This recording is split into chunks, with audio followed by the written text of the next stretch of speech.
Please welcome the President and Vice President of the United States, accompanied by the First Lady and Second Gentleman.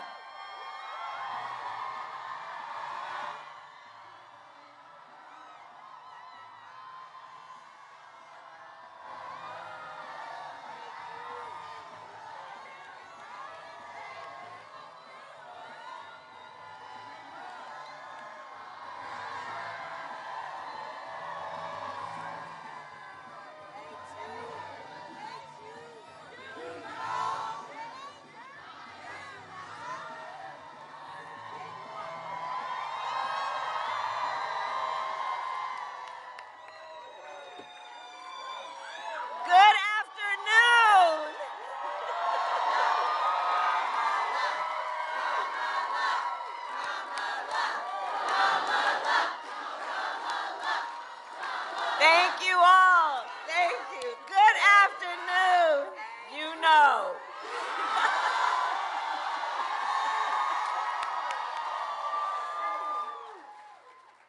Well, this is why we're here today, because of this energy, this commitment, this passion, this love of our country and our willingness to fight for it. Good afternoon, everyone. Good afternoon. The people in this room worked so hard in this election, staffing the polls, answering people's calls, answering voter protection calls, driving people to the vote. And among the captains of the team, my husband, the second gentleman, Doug Emhoff,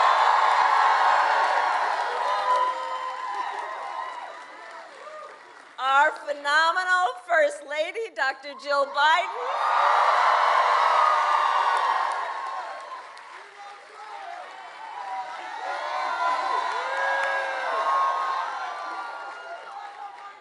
and our one and only President, Joe Biden.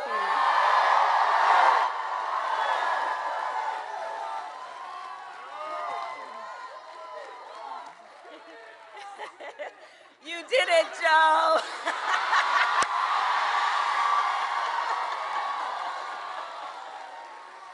Couldn't help myself. So as we gather here, votes are still being counted, but it is clear your work sent a message to the entire world. Our democracy is intact. Yeah.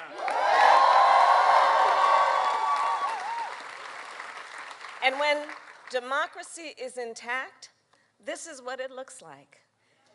And here's the thing, some Democrats won and some Republicans won. That is what happens when more than 100 million Americans participate and vote in free and fair and open elections. That's what happens. And that included young people, seniors, parents with children in tow, working people, who all made their voices heard. And the people in this room and around our country made that possible by standing up for basic American values: freedom, liberty, and the rule of law. And I believe when you know what you stand for, you know what to fight for.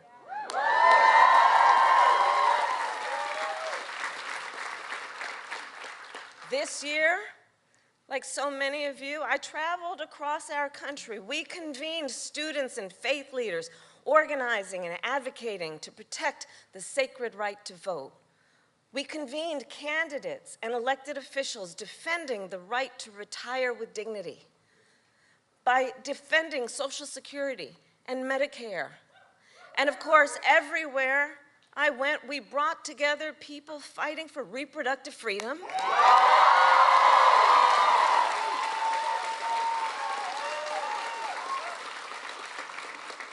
people everywhere, from every background. Because here's the thing, one does not have to abandon their faith or deeply held beliefs to agree. The government should not be telling a woman what to do with her body.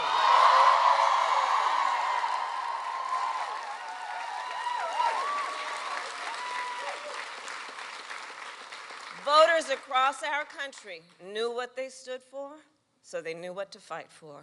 They protected and they protected and they protected reproductive rights in Vermont, in Michigan, in California, and in Kentucky.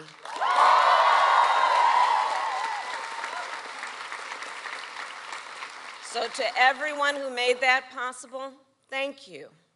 Thank you for working the long hours and the late nights, for protecting voting rights on behalf of every American in every community, in every political party. And to the millions of Americans who waited in line, who mailed in your ballot, who rejected big lies and extremism and participated in our democracy, thank you.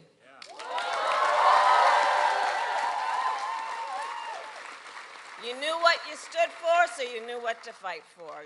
You fought for rights and freedoms that will make our country more fair, more safe, and stronger. And you were not fighting alone. From day one, our president has fought on behalf of all Americans and our democracy. Joe Biden understands the dual nature of democracy, its fragility and its strength. He's been talking about it since day one. The strengths of democracy that lie in principles about treating people equally and electing people fairly, to lift up instead of to beat folks down. And this president understands democracy is only as strong as our willingness to fight for it.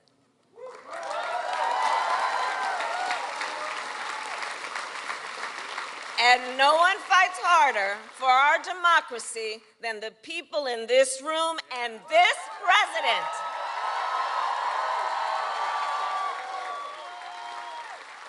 He knows what we saw again this week.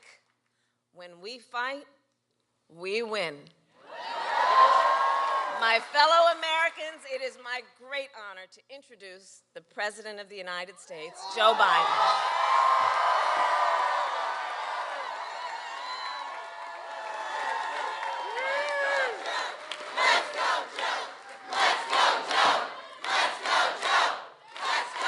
Thank you, thank you, thank you. Kamala and Doug, by the way, Doug crisscrossed the country. I think he did. He spent more time making sure that the folks who actually count the votes in these states do it honestly. Yeah. And thank you, pal.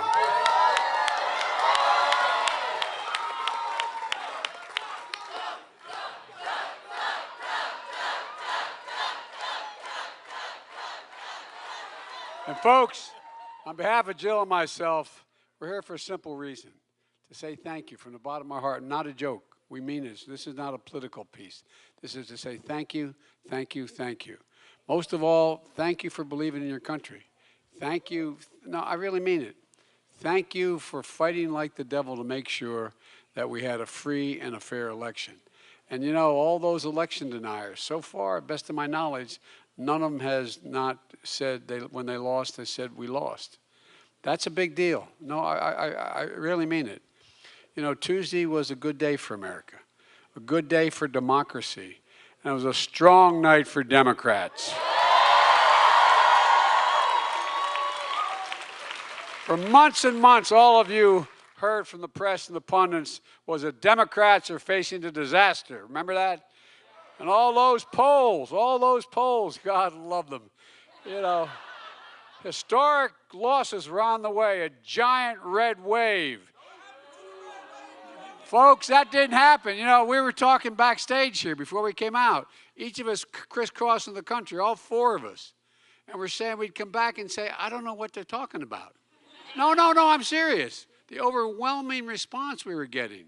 And the fact that even those folks who may not like me or may not like somebody, but they agree with our agenda. They thought what we were doing, you know. By the way,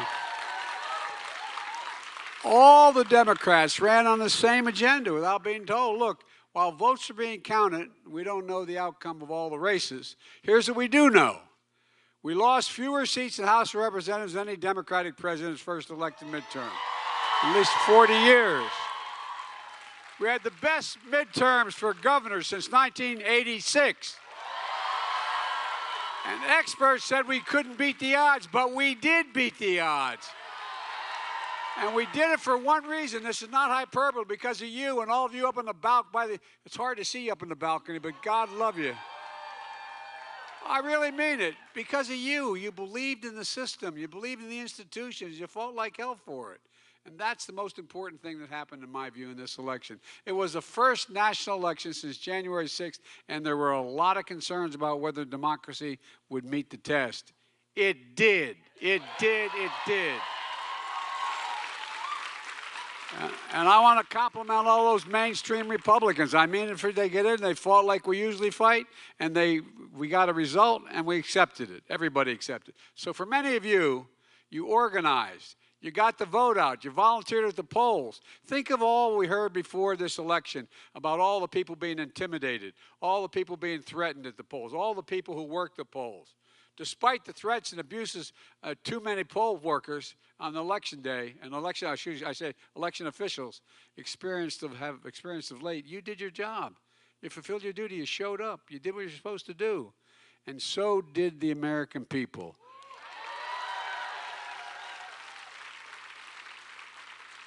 Look, the American people overwhelmingly support our agenda. Lowering prescription drug costs, making health care more affordable, rebuilding America, revitalizing American manufacturing, taking on climate crisis, and finally making big corporations pay their fair share. Preserving democracy and protecting fundamental rights. This is the progress and the programs that we ran on. This is the vote that showed just some real enthusiasm for what we're fighting for. And guess what? It matters. You know, when we came to office, we inherited a nation and a pandemic raging and an economy that was reeling. But we went to work, all of you. And by the way, I know a lot of you just didn't show up on Election Day. You've been working the last 20 or so months for us. But you went to work, building an economy from the bottom up and the middle out. And so, you know, the MAGA Republican trickle-down economic policy we decided didn't work for Americans. Our economic policies created 10 million new jobs. Unemployment went from 6.4% down to 3.7%, one of the lowest in 50 years. American manufacturing is surging with 700 new manufacturing jobs created and many more to come. And look, as I said all during the campaign, where in the hell is it written that America can't lead the world in manufacturing? We are, and we will, and we're going to continue to. Folks, look. Just today, we learned inflation came down last month. And mainstream economists are saying this is a really positive sign of the resilience of the economic recovery. It's going to take time to get inflation back to normal levels. We could see setbacks along the way. I realize that. But we are laser focused on it. That's why it's so critical for us to pass important legislation this year to lower those costs for families. And I know it's going to take time to implement our entire economic agenda, which we already passed, and for folks to feel it in their day-to-day lives. But I think folks are going to see it in the next few months. That's what's going to, and I think that's what they voted for. Watch what happens when people see new roads, bridges being built in their towns. They start to see the investments being made in electric rail all across America, where it's going to take a significant number of vehicles off the road, reducing pollution. Watch what happens when there's affordable high-speed internet in every home in America. Watch what happens when they realize we meant what we said and the lead pipes start being pulled out of schools, daycare centers, homes, all across America. Watch what happens in January when seniors with diabetes on Medicare only have to pay $35 a month instead of $400 a month for their insulin. Watch what happens when big corporations in America start to pay their fair share. And by the way, a 15% tax, isn't that terrible? You all pay more than that. Look, but in 2020, the 55 largest of the largest corporations in America paid zero on $40 million in profits. Those days are over. And watch what happens when new factories are being built in communities with American workers making the most advanced computer chips in the world. And by the way, that's going to create thousands of good-paying jobs. And I mean jobs between $120,000 and $135,000 a year, and you don't need a college degree to do them. Look, you all made this possible, and we're just getting started. We're just getting started. We saw extraordinary results in these midterms elections that no one thought possible. More independents voted for Democrats and Republicans in this election. Young people, you voted at historic numbers again, just as you did 2 years ago.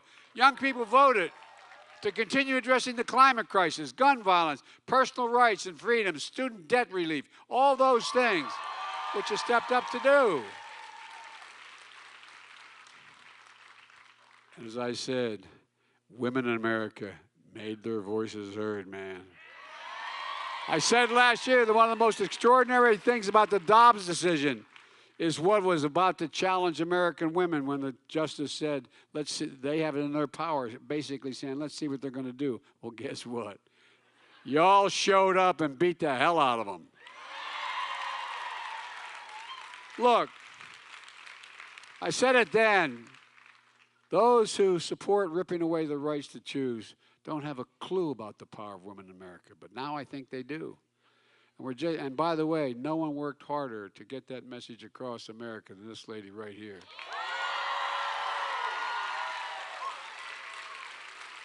And look, I also think the American people sent a message that they want us to work together. I've always done that. I know I got criticized for it when I ran. I said I was running for 3 reasons. 1, to restore the soul of America. 2, to build this economy from the middle out and the bottom up.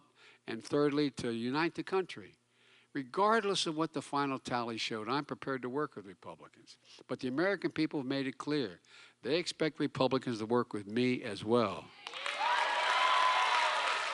And folks, I'll always be open to any good ideas, whether it's Democrat or Republican, to move the country forward.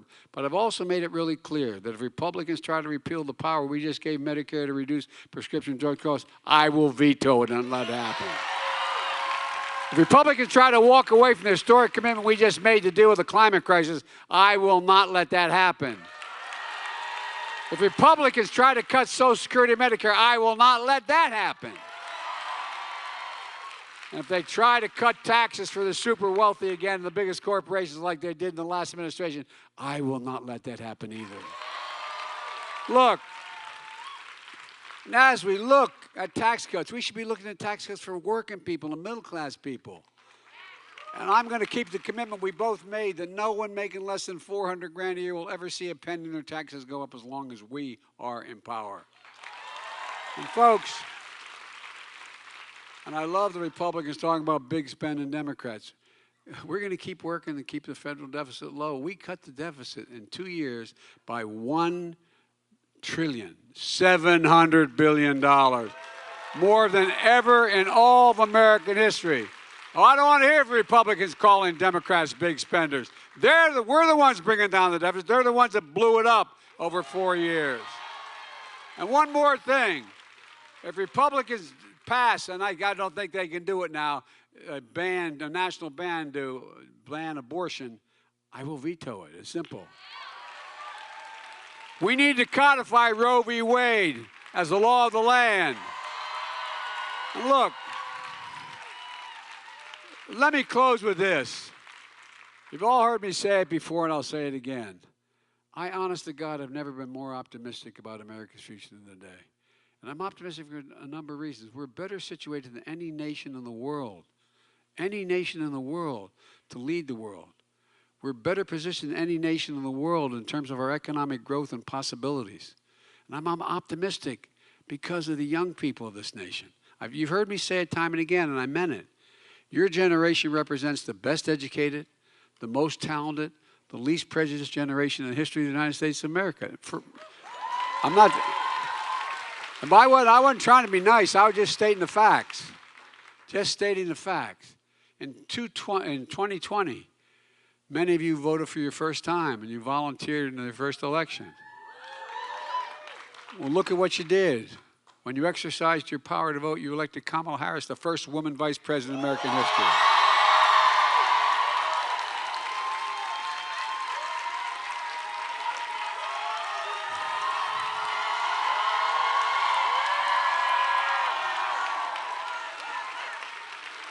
And you helped me keep my commitment that I would appoint the first black woman to the Supreme Court, Justice Jackson. And guess what? She's probably the smartest person on the Supreme Court. And because of your vote this year, we're going to keep building the foundation we laid in the first 2 years. You proved once again on Tuesday that our democracy, our democracy, the power in the hands of the people. No, for real, we the people, it really is truly in our hands. We set the course for the nation's future. We just have to remember who in God's name we are. And I hope if nothing else happens, remember this. There's not a damn thing, I really mean it from the bottom of my heart, not a damn thing we can't do if we do it together. We are the United States of America, and you made it better. Thank you, thank you, thank you. God bless you all, and may God protect our troops. Go get them. We got a lot of work to do. Thank you, thank you.